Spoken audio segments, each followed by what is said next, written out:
conheces, quebranta o meu coração, transforma-me conforme a tua palavra e enche-me até que em mim se ache só a ti. E então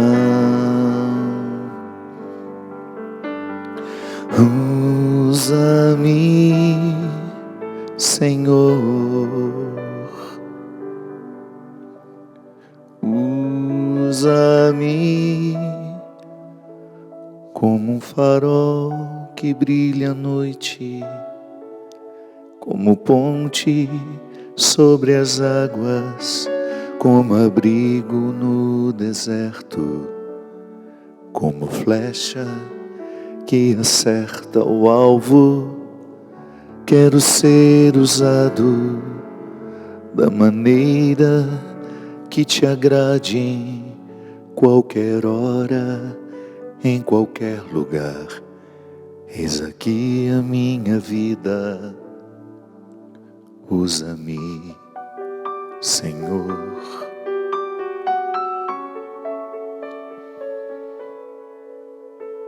Sonda-me, Senhor, e me conheces,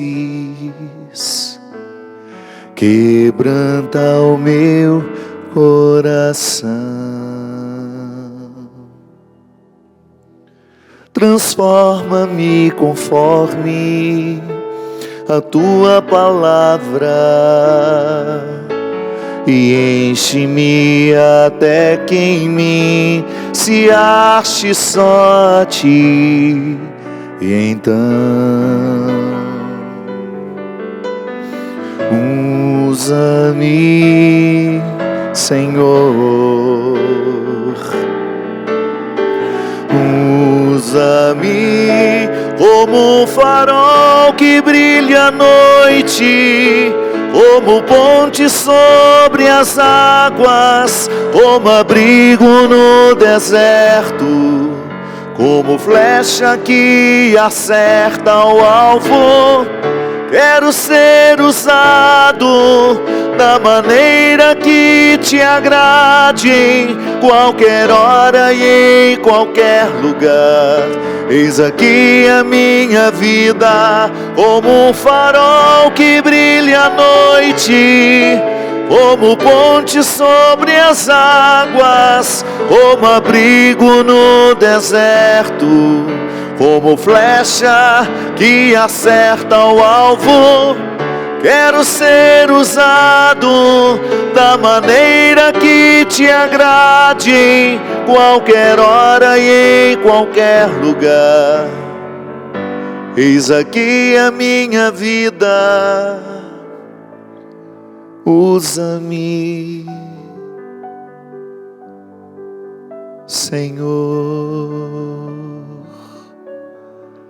Muito boa noite, é com muita alegria que nós começamos o programa Direção Espiritual. Na semana passada nós falávamos da grande importância que é viver em constante processo de conversão, que é quando você vai identificando no seu temperamento, na sua personalidade, aquilo que ainda não é parecido com o temperamento e a personalidade de Jesus. Nós fazíamos uma distinção que vale a pena recordar. Às vezes nós somos cristãos moldados de acordo com o Antigo Testamento. A gente ainda não fez a passagem, a gente ainda não fez a transição, a gente ainda não saiu do Egito.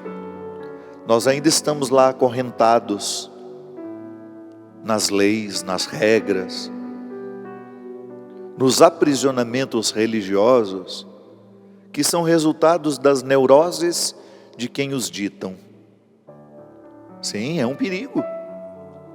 Eu, como homem religioso que sou e exerço a minha vida religiosa o tempo todo, falando às pessoas, escrevendo, cantando, se eu não me curo como homem, é muito provável que eu vá pregar um Deus com o mesmo rosto das minhas neuroses. Se eu tenho dificuldade de perdoar, é claro que eu vou falar de um Deus que também não perdoa muito facilmente.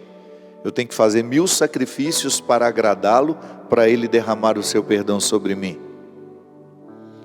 Se eu tenho dificuldade de ser generoso, é bem provável que eu ensine uma religião assim também, que não exige generosidade, que não exija isso de nós.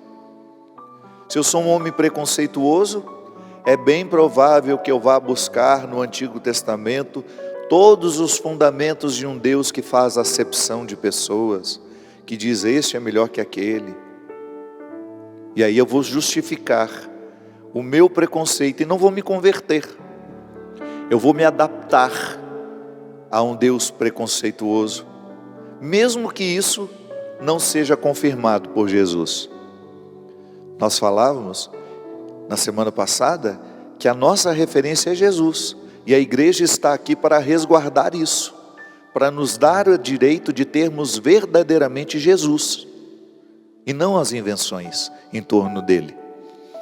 A igreja apostólica romana, católica apostólica romana, é guardiã da verdade de Cristo, e é claro que ela não é egoísta, ela oferece a todos que quiserem.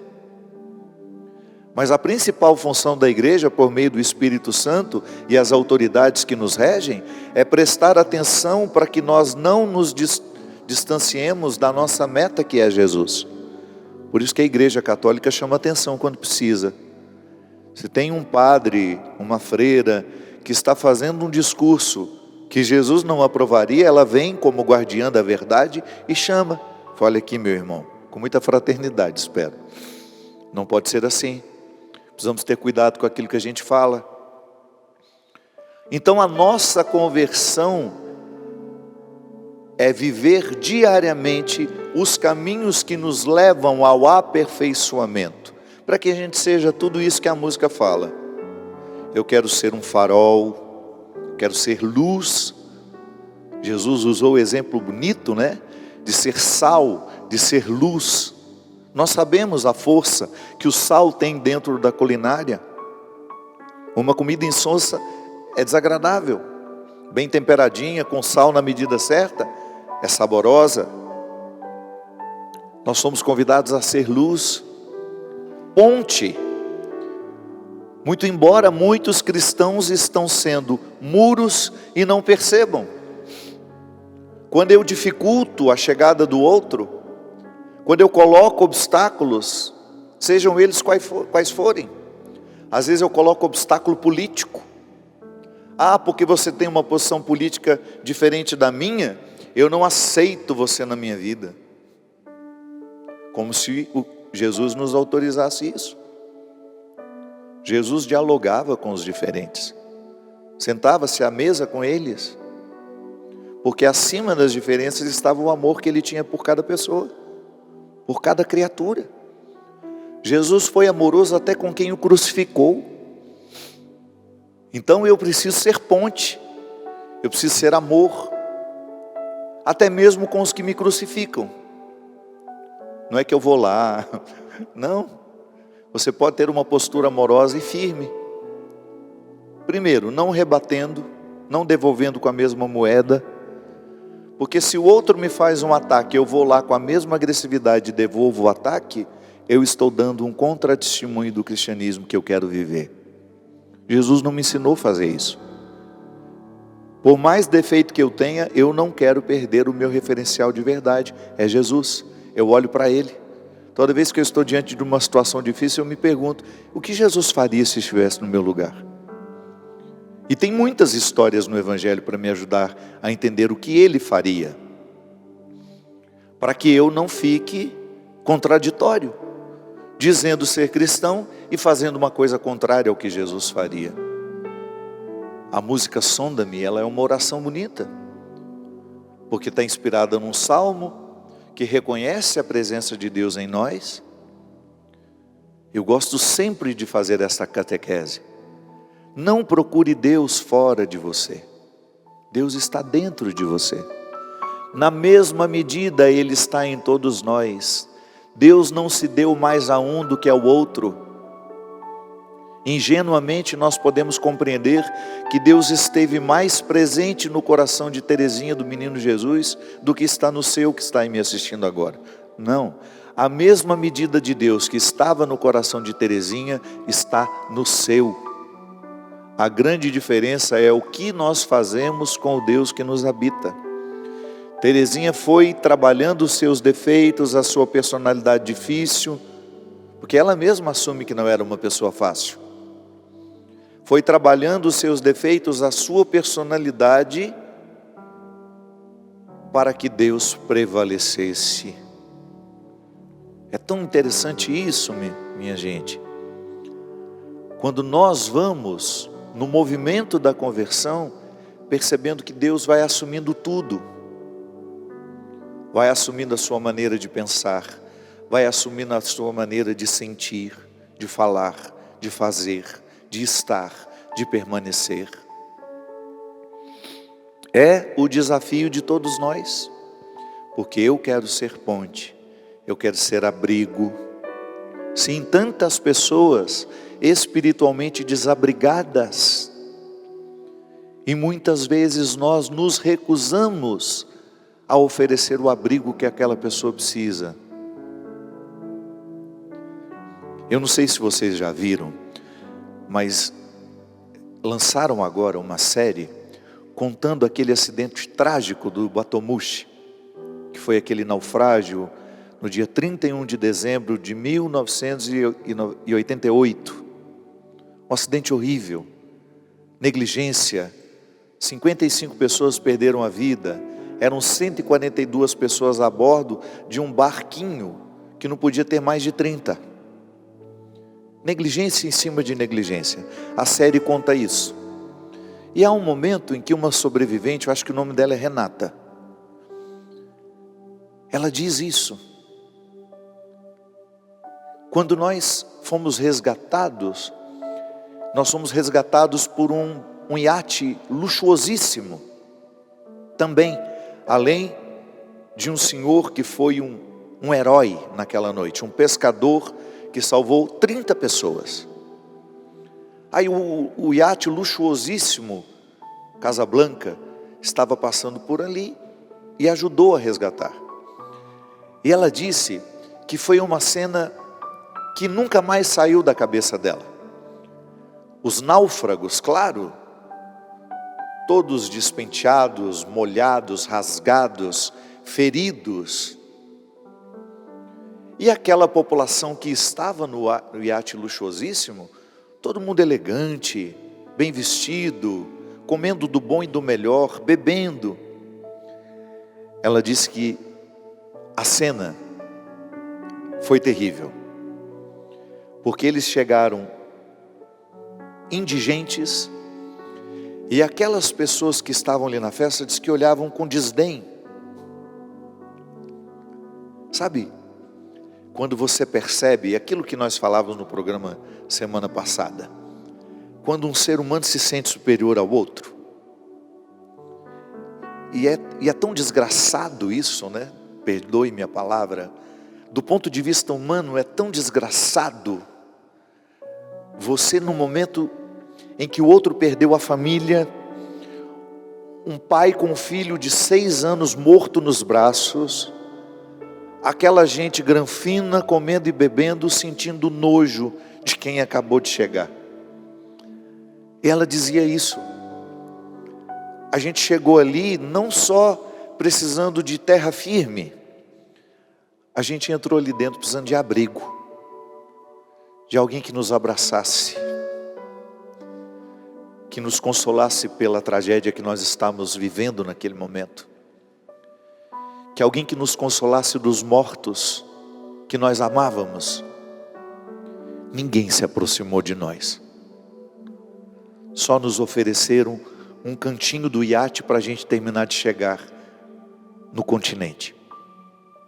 É disso que eu estou dizendo, trazendo para a nossa vida. Às vezes nós estamos num iate luxuosíssimo e entram os náufragos emocionais, os que estão sofrendo com suas depressões, com suas angústias, mas nós não queremos parar a nossa festa, Nós não queremos parar a nossa vida bacana. Nós não queremos parar a nossa rotina tão bem elaborada, tão cheia de coisas interessantes, para ter 1 minuto, 2, 3, ou quem sabe, dependendo da nossa generosidade, 1 hora escutando quem precisa ser escutado, olhando quem precisa ser olhado. Às vezes nós queremos ser cristãos, mas nós não queremos a compaixão. Nós não queremos nos envolver com os que sofrem. Quando foi a última vez que nós fomos a um hospital? Ah, mas eu não tenho ninguém doente lá. Sim, eu também não tenho. Quando foi a última vez que a gente foi a um hospital prestar auxílio, descobrir se a gente pode fazer algo por alguém? Quando foi a última vez que a gente visitou um asilo, lugar onde a solidão é aterradora, onde aquelas pessoas até têm alguém, mas infelizmente aqueles a quem tem não fazem questão delas. Nós queremos ser cristãos, mas nós não queremos a caridade. Nós queremos ter a vida de oração, nós queremos orgulhosamente dizer que nós rezamos o terço todo dia, que nós somos de comunhão diária, que nós frequentamos o grupo de oração, que nós estamos diariamente no estudo da palavra de Deus, mas a gente é incapaz de dar o passo, a gente é incapaz de reconhecer que depois da mística vem a caridade, ou até mesmo antes da mística vem a caridade, que eu não posso dizer que eu sou um seguidor de Jesus se eu não tenho amor pelos pobres, se eu não procuro na minha rotina ter o hábito de ajudar regularmente alguma família, porque não se trata de alimentar vagabundo, minha gente. Eu também não sou a favor de você acostumar uma pessoa a não trabalhar porque ela recebe tudo de graça o tempo todo. Eu não acho que isso seja saudável. Eu estou falando de você ajudar aquela família que a renda não é o suficiente. Às vezes trabalha na sua casa. Tem muitas famílias hoje no Brasil que o pai trabalha, a mãe trabalha, os filhos trabalham e mesmo assim passam dificuldades. E às vezes você tem condições de ajudar. Se a sua oração não leva você a ter este movimento de perceber os que estão necessitados da sua ajuda, reveja. Deus é amor. E se Ele não me inspira a amar, é porque eu não estou atrás do Deus certo. Boa noite, seu Christian. Muito obrigado pela sua presença. Queremos agradecer mais uma vez a Yamaha e a Spala, a melhor música de instrumentos musicais do Vale do Paraíba, que gentilmente traz o piano para que o Christian possa tocar bonito toda quarta-feira. Meu povo, lembrando que agora em maio nós temos aquela semana especialíssima, que já é lançamento do nosso DVD, com a nossa banda. Nós vamos passar dia 1º de maio, no Teatro Guararapes, no Recife, no dia 2 em Natal, no Teatro Riachuelo, no dia 3 de maio em João Pessoa, no Teatro Pedra do Reino, dia 9 Porto Alegre, no Auditório Araújo Viana, no dia 10 Joinville, que saudade que eu estou dessa terra, lá no Square Garden. Em Curitiba, no dia 11, Teatro Positivo, nosso encontro de todo ano, Dia das Mães é comigo lá, e no dia 17 Cachoeiro de Itapemirim, nós vamos participar de um festival. Aliás, esse show de Itapemirim já era para a gente ter feito há mais tempo, e foi mudando, e agora finalmente vai acontecer. Uma pessoa me pergunta: Padre Fábio, como lidar com pessoas invejosas? Primeiramente, neutralizando o poder da inveja. A gente precisa ter uma clareza, minha gente. Eu só absorvo do outro aquilo que eu permito. Muitas vezes a pessoa invejosa, ela se aproxima da gente e ela vai criando um contexto de influência, que a princípio ela demonstra estaria interessada em nos ajudar, mas no fundo ela quer é que a gente perca aquilo que causa a inveja nela. Primeira coisa é ter sensibilidade de identificar quem realmente se alegra com as suas alegrias. O maior desafio hoje é este. Às vezes a gente acha que amigo é aquele que se compadece com os nossos sofrimentos. Sim, mas o amigo só é amigo depois de compadecer-se com as suas tristezas, também se alegrar com as suas alegrias. É muito difícil. Você percebe que você evoluiu espiritualmente quando identifica que você é capaz de se alegrar com as alegrias dos outros. Isso é muito nobre. E a inveja é justamente quando o outro não se alegra com as nossas alegrias. Então a primeira coisa é você neutralizar o poder que a pessoa invejosa tem sobre você. Não escolha estar ao lado de uma pessoa que você sabe que o tempo todo está desejando ter o que você tem. Mais cedo ou mais tarde essa inveja pode se tornar uma atitude. Mais cedo ou mais tarde essa inveja pode se tornar um gesto que pode prejudicar você.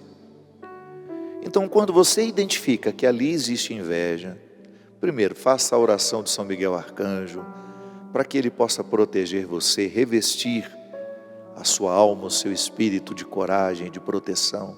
Reforce a sua oração diariamente, a sua comunhão com Jesus, e nenhum mal haverá de atingir você. Mas é preciso fazer o esforço. Eu preciso fazer um esforço para que o mal não venha me atingir, porque eu estou absorvendo o tempo todo. Nós somos de natureza permeável. O ser humano absorve quem ele encontra, o que ele escuta, o que ele vê. É por isso que nós falamos sempre que podemos. Você precisa ser muito seletivo com aquilo que você escolhe ver, ouvir, perceber. No ano passado nós tivemos um programa que nós falávamos sobre isso. Muita gente diz: nossa, o mundo está muito violento. Eu sei que está violento.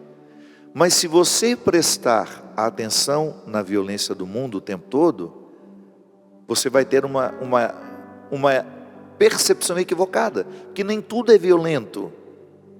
Hoje eu saí da minha casa, vim tranquilamente para cá, não fui assaltado, não tive nenhum problema. 90% da nossa vida dá certo. Mas o problema é que você já acorda assistindo aos noticiários que colocam todos os casos de violência que aconteceram naquele dia. E infelizmente, como essa notícia da Ibope, eles correm atrás disso. Você não vai ligar a televisão e vai ver uma reportagem sobre algo que deu certo. A avó Tutu lá em São Paulo fazendo o pãozinho dela todo santo dia para alimentar os pobres, lá na Brasilândia.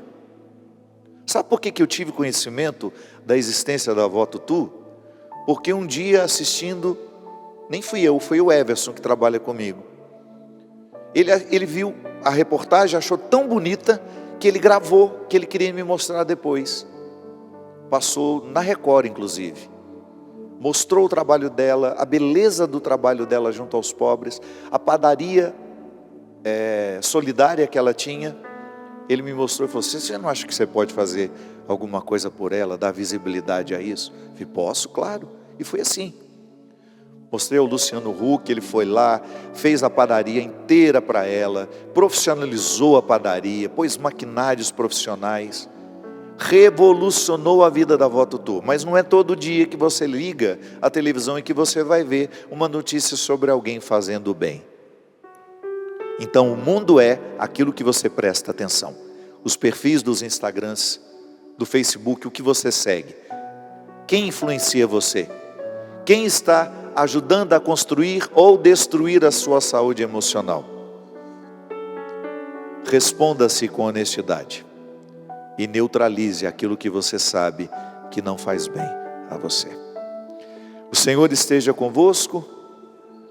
Por intercessão da bem-aventurada Virgem Maria, desça sobre nós sobre as nossas famílias, a bênção do Deus Todo-Poderoso, Pai, Filho e Espírito Santo. Amém.